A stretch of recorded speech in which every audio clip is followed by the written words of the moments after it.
Kalbimin son ümitleri çiçek açtı ilk bakışınla. Bir hayaldi bu sevgimiz, huzur oldu dokunuşunla. Ne yaparım ben yar sensiz, derdimi kime söylerim? Hasretinden gece gündüz ağlar yüreğim. Aşkım benim meleğim, söyle sensiz neylerim? Görmediğim bir gün bile neler çeker kalbim benim. Sevinçle her zaman birlikte ellerimiz, tarihlere kazınacak bu ebedi sevgimiz.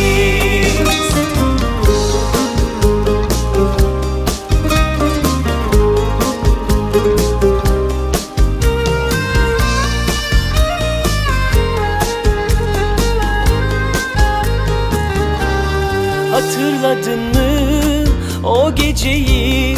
Ay bize bakıp gülümsüyordu.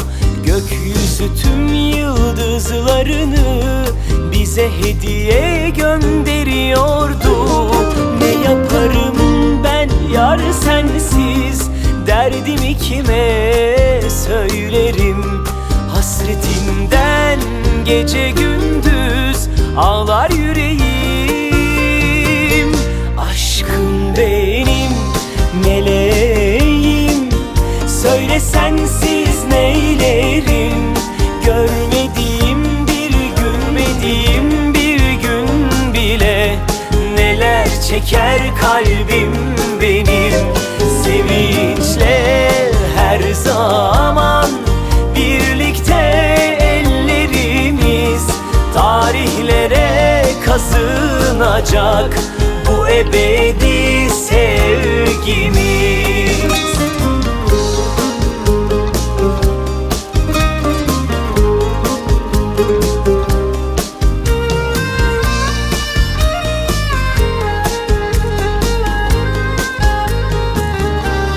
Hatırladın mı o geceyi?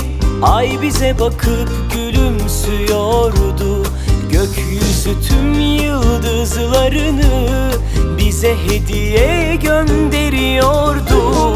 Ne yaparım ben yar sensiz, derdimi kime söylerim?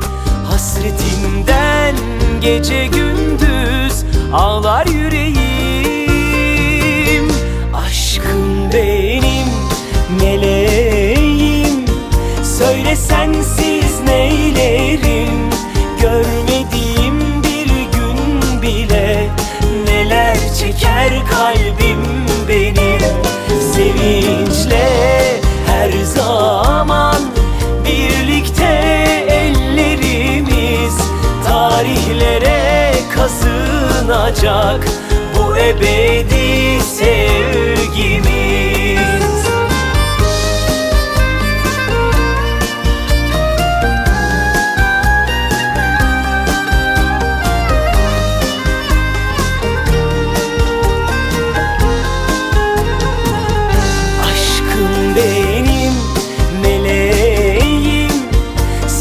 Sensiz neylerim?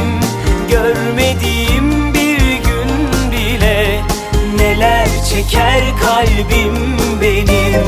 Sevinçle her zaman birlikte ellerimiz, tarihlere kazınacak bu ebedi sevgimiz.